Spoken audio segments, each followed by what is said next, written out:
In this video, I will show you how to make a 3D pie chart, change a chart layout, place a chart on its own sheet, move and delete tabs, and use GoalSeek. Let's start by making a pie chart.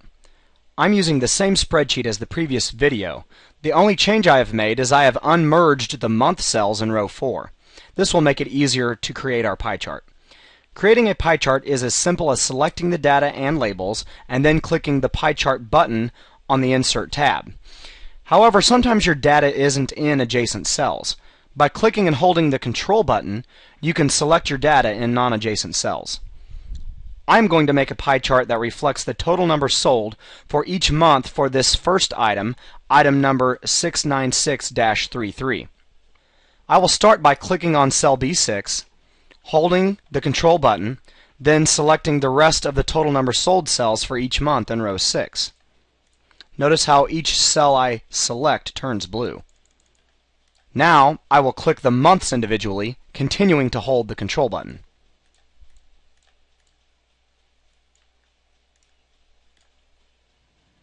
Now I will click on the Insert tab and select Pie Chart and 3D Pie Chart. A 3D chart is created with a legend.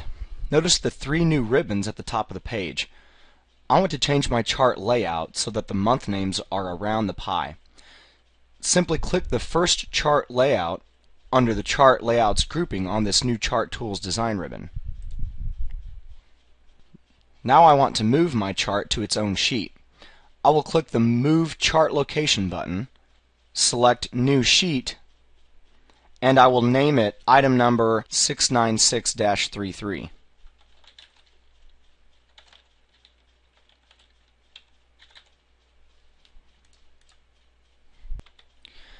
Finally, I will give the chart a title by clicking on the Chart Tools Layout tab and selecting Chart Title, Center Overlay Title, and typing first and second quarter sales.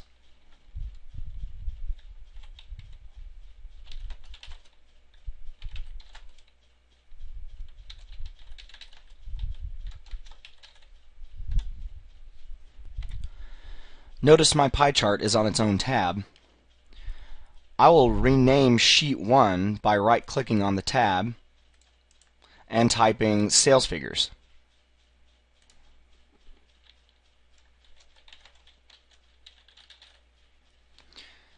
Tabs can be reordered by simply clicking and dragging.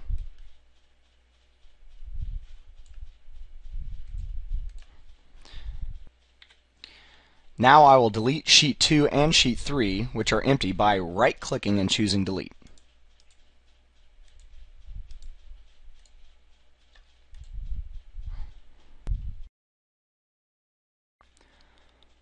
The last thing I will show you in Chapter 3 is how to use GoalSeek to solve simple mathematical equations.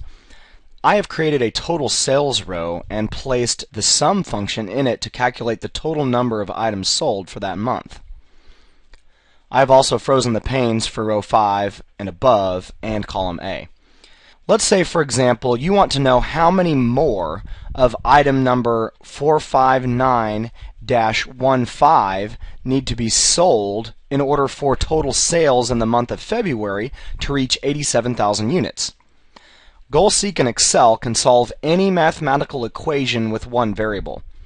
Open the GoalSeek dialog box by clicking on the Data tab and selecting What If Analysis and then GoalSeek. The dialog box has 3 fields. We will set cell D58 to the value 87,000 by changing D54. In order for GoalSeek to work, the Set Cell field needs to be a formula or function that is dependent on the cell that you are changing. Click OK. This dialog box tells us that a solution was found. GoalSeek works using numerical methods. In other words, Excel will change the value of D54, check to see if it got closer or further away from the target value of 87,000. Then based on that, it will continue to adjust D54 until it zeroes in on that target value. This all happens in a fraction of a second. So GoalSeek told us that if we want to reach a total number sold of 87,000 units by only selling more of item number 459-15, we would have to sell 1,689 of that item.